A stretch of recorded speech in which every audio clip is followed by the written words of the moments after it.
PJ-Fleck-Show is presented by Window Concepts and Affinity Plus Federal Credit Union. Now, it's the PJ-Fleck-Show with Pierre Nugent, Ron Johnson, and Justin Gard.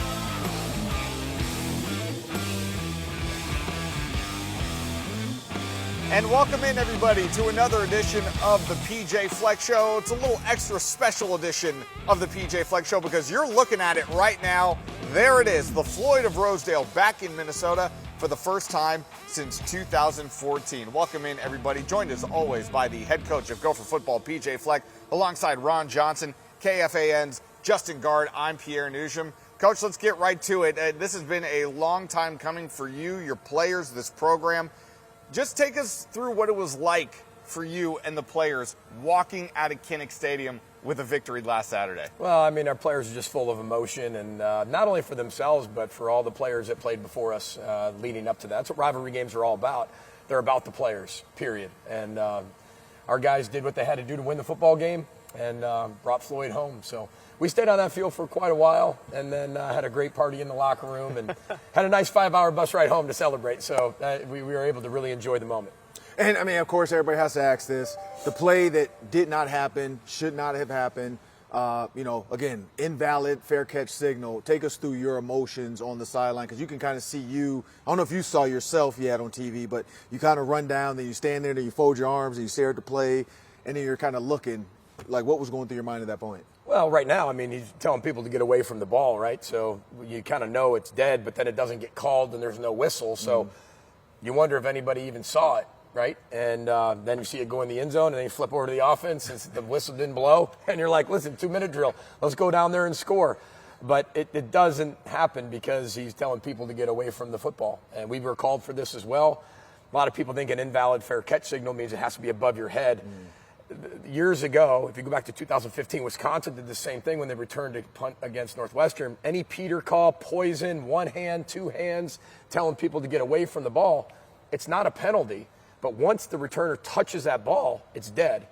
Not only that, on the punt, if you see our shield of our punt, they leap over our punt, our shield of the punt, which is a personal foul, 15 yards. And if that was called, it would have been a 15-yarder. First down, we would have went into victory formation anyway. So everybody wants to talk about this play that didn't happen and shouldn't have happened because that's part of the rules. And so I'm just glad they reviewed it because they should have reviewed it. How quickly did you know they were reviewing it, and what specifically they were reviewing? Well, I flipped over to offense to go right into it. Hey, listen, we got to go into our 2-minute drill, start talking to Greg and Matt about that. But then also, I had a referee come up to me right away and was like, hey, they're going to look at it, for, an invalid fair catch signal. Whatever the out of bounds piece, I never heard that. No one ever told me anything about out of bounds. I was standing right there. I could have just told them, saved them time if that's what they wanted to say. He wasn't out of bounds. I mean, he was a good foot from being out of bounds. So let's just get on with it. But they didn't tell me anything about out of bounds. And that never came out of any official on my sideline's mouth. It was they're going to look at it for an invalid fair catch signal. The only thing that should have happened, so we're all not talking about this, and my man Ron didn't bring it up, is they should have just blown the whistle and made it dead right there. But they let the play happen, and shouldn't even have happened. Defensively, great performance, obviously. They scored a touchdown right before the half, in big part because of what the Gophers did, right, with the penalties. I know you weren't happy about that. But then in the second half, holding them to the yardage that you did, certainly on the ground where they've been running the ball really, really well. What was key defensively? Well, I think we gave up 4 penalties in a row, which was so unlike us, and our defense took that personally. They came in, they responded really well. It was team swarm. We have this one photo that I'm going to get printed out, and there's all 11 guys on a 3rd and short, and all 11 guys are in the frame, and all 11 guys are at the point of attack. I don't know if I've ever seen 11 guys, all 11 in the pile. And I told them if I ever go, that photo's got to be there by my casket. That's got to be there because that's what this program's all about. And those are those moments and memories. You're like, that's why. And then that was actually that 4th and short that they punted. Right. That because it was 3rd and 1, then they didn't get any yardage, and they ended up punting there. And that was our defense just totally swarmed them all game. They had 11 yards rushing. And you're talking about 7 of those yards came off of a quarterback sneak. So, that's pretty impressive of a second-half defensive performance. Yeah, no doubt about it. Offensively, meanwhile, it was a struggle at times, but you were able to get the job done both on the ground and in the air when it mattered most. What were you telling your offense in order for them not to get discouraged, knowing, like we talked about last week, this is a 60-minute dogfight with a team like Iowa. You just have to take it when it comes. Well, our message all week was just break boring. Break the boring. You can't get discouraged. You can't get frustrated. That's how Iowa beats people. You get frustrated. You get excited. You think you have something when you really don't. Their defense is almost an optical illusion. You think you see things that you don't, and then boom, they have athletes everywhere where they make that play, or there's a sack fumble, or there's a free man coming to sack fumble the quarterback, a tip pass interception. We didn't turn the ball over at all. That was the whole main key. Get takeaways. Don't turn the ball over. You're going to win the football game. They did exactly that. Won the football game today. Yeah, when you look at the offense, and again, I get super emotional when I'm tweeting games, and people are like, what's going on? How do you see this? I know that the quarterback had a good game. I know that because I saw balls hit receivers' hands and end up whether touching the ground or lost vision. DB makes a good play. But when you look at this team offensively and then you say, okay, we got to rely on our kicker, it's all as one big game. It's all together. How does the offense kind of say, okay, we know you can control, we can rely on Kesich to make these kicks, but then also we know, some of us could have been on us. Well, I think so many people, when they watch it, especially even in our city, this is not pro football. Mm-hmm. There's no waiver wire. When people get hurt, you don't go to, find it, bring somebody in. You go to the next guy. Yeah. And sometimes those next guys, based on our depth and where we were, we've had that conversation about the portal from guys that are somewhere else right now, and then also we lost some of our depth. And then you replace it, you have a ton of freshmen playing. We played 11 freshmen against Iowa the other night. So when you're talking about it is when you lose some of your best playmakers, you still got to go find ways to do everything you can to put your team in position to go win a game. So sometimes that looks like that. Sometimes it'll look differently. Sometimes it'll run the ball. Sometimes we're going to have to pass the ball. Sometimes we're going to have to rely on our kicker. We're at a point now we're talking about how we win. That's a good thing. Yeah. How we win. Instead of just winning or losing, it's just how we're doing that. And that's a credit to our players and what they've been able to create here.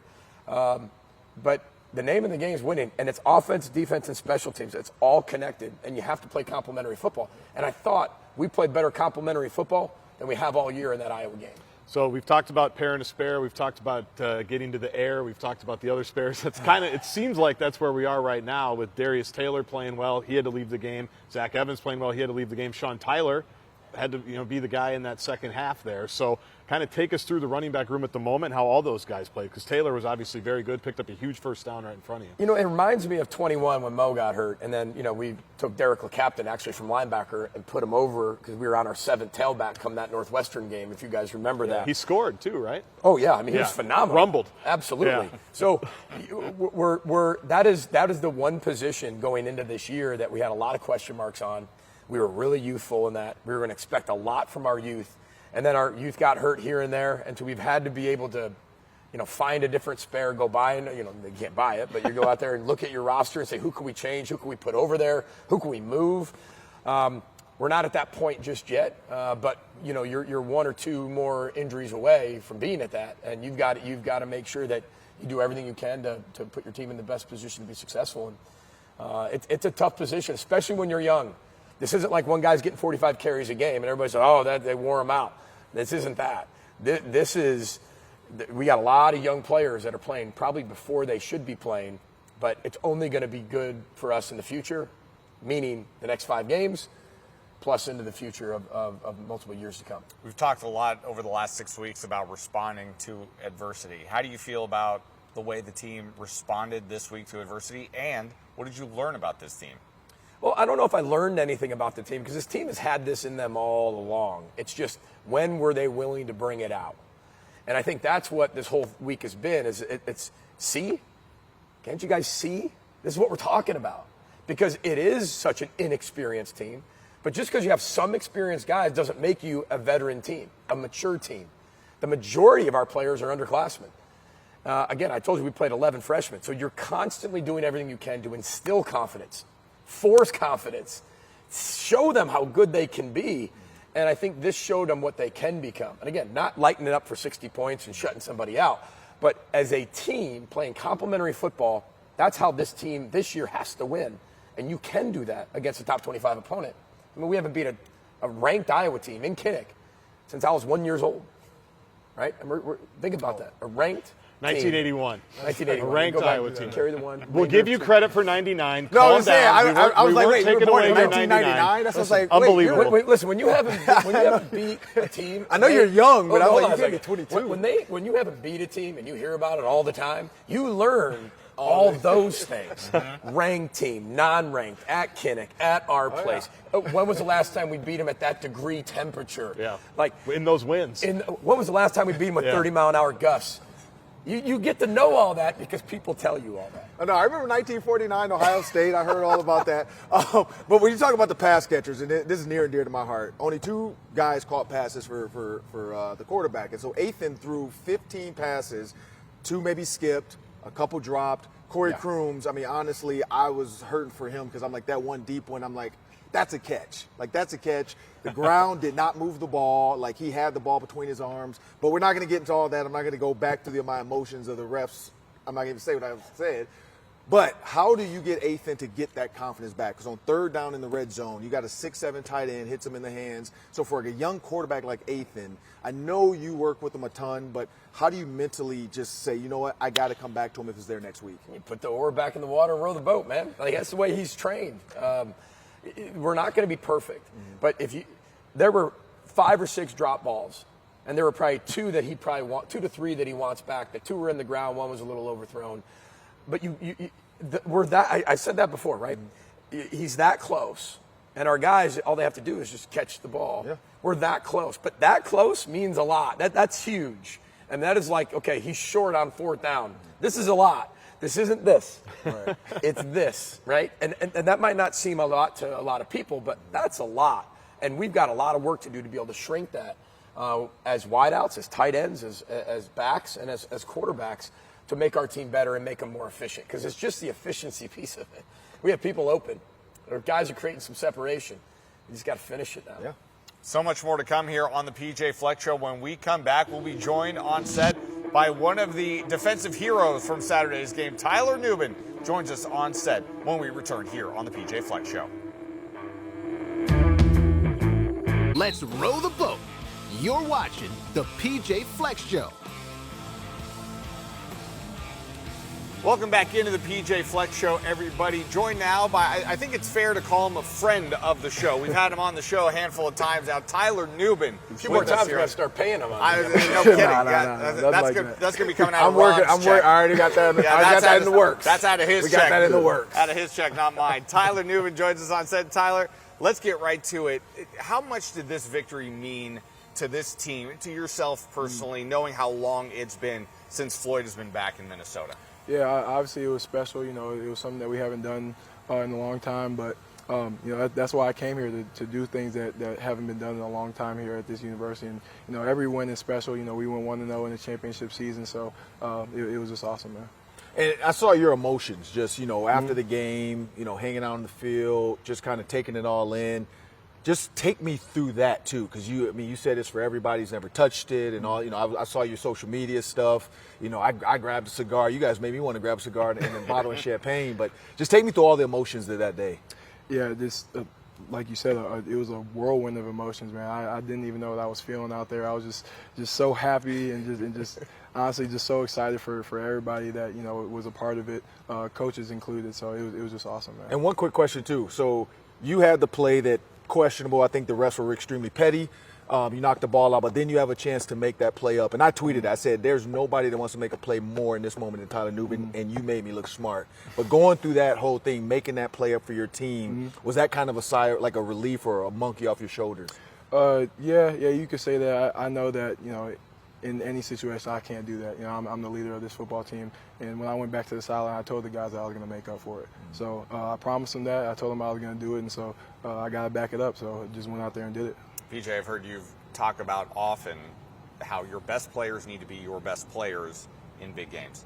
How was Tyler able to rise to that occasion, and what did you see from him in order to be one of your best players on the He field? was just himself. Yeah. I mean, you can't go be somebody that you're not. When your best players are your hardest workers, they show up in the biggest moments, and that's all he's done his entire career, is show up in the biggest moments and make plays for our football team. And he showed up in all those moments on Saturday, and, you know, besides one. Ron just hit on. So we've already had our discussion about that. Yeah, long discussion. We've known each other a very long time, so we can have very transparent conversations, you would say, right? So we're very close. So it's pretty cool that he was able to respond the way he was. And the one thing about it is you're always a leader. Even when you don't do something right and you make a mistake, you're still the leader. So how you respond to that, everybody's going to follow, and then everybody's going to simulate that eventually. And I thought he handled it perfectly. And he knew that he didn't do something that was within what we do. He took full accountability for it, just as an adult does and a leader does, and moved on and made up for it, which I know our team really appreciated, and I know he appreciated too. Yeah, and when you talk about Michigan State now, 1-0 championship, or 0-0 championship season for Michigan State, going in to play Michigan State, how do you how long? Because I know I've seen you talk to Rachel before Barbo, or is that how you say it, right? Barbo? Yeah, Barbo.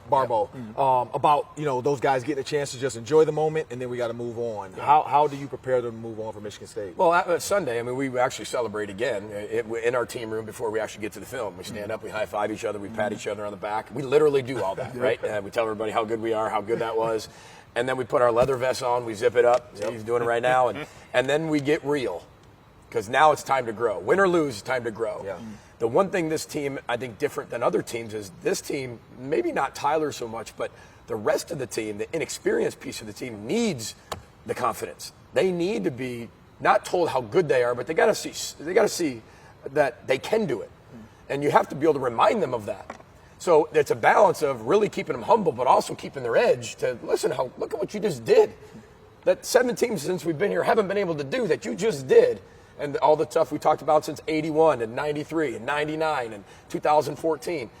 So they've got to also know that they have taken the right steps to go be a really good football team. But also, okay, listen, this isn't the end of the season.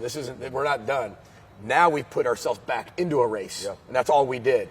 And now you got to learn from the first 7 games of what we didn't do well and apply them here in the second half. Tyler, when you look ahead to this game against Michigan State, so often we see teams where they come off an emotional high of a big victory, and it may not carry into next week. But how do you keep yourself steady and enjoy the moment that it was at Iowa and keep yourself steady and reset for next week against Michigan State? Just like Coach said, changing our best, man. Just like every other game, whether we win or lose, we're going to come in, we're going to learn, we're going to grow, and then we got Tuesday practice. So you can't stick around on it for too long. We know that. That's something that is not new to our culture. So yeah. Have you noticed the students with a little extra pep in their step this week so far on campus? Yeah, just a little bit. Yeah. Just a little bit. Man.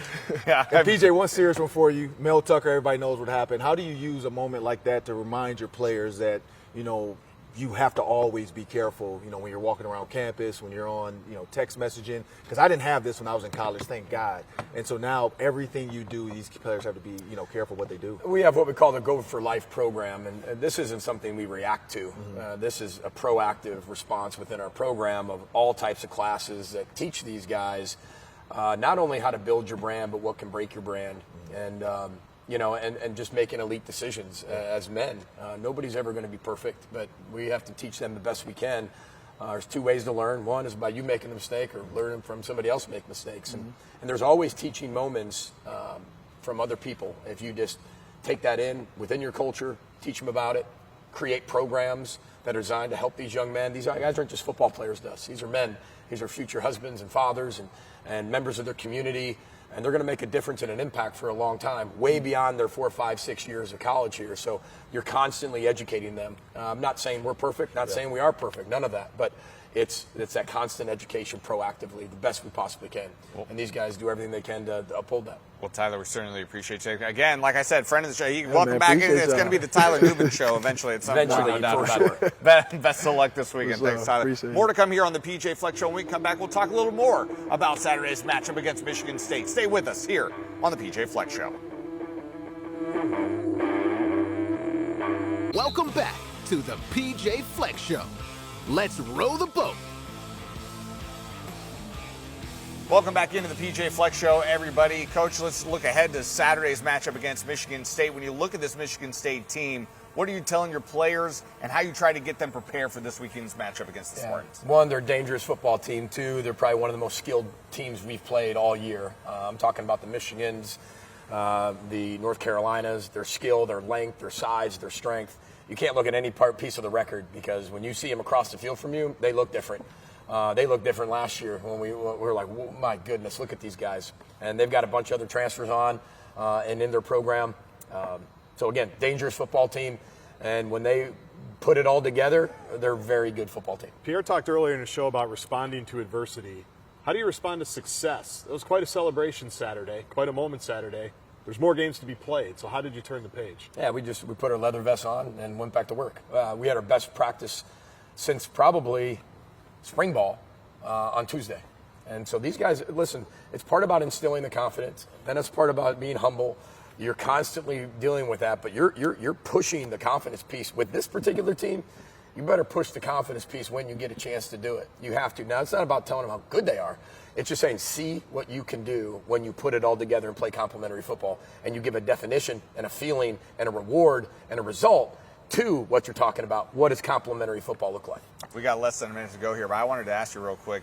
We saw Mo Ibrahim get in the game with the Lions. Got hurt, unfortunately. Have you had a chance to talk to him? I did. I actually got a chance to FaceTime him right after the game, him and his mom, and he's in good spirits. Obviously a little disappointed, but he got some great news medically, so that's good to know, and hopefully he'll be okay here very soon. Yeah, certainly so. And we are all looking forward to Michigan State this Saturday as the Gophers return to Huntington Bank Stadium. Should be an excitable crowd this Saturday as, again, the Floyd of Rosedale back in Minnesota. The Gophers carrying a lot of momentum with them coming into this Saturday's matchup against Michigan State. Don't forget to tune in to the Gopher pregame show this Saturday morning live from campus. Should be a great one between the Gophers and the Spartans. Coach, thanks again. We'll see you next week right here on the PJ Fleck Show.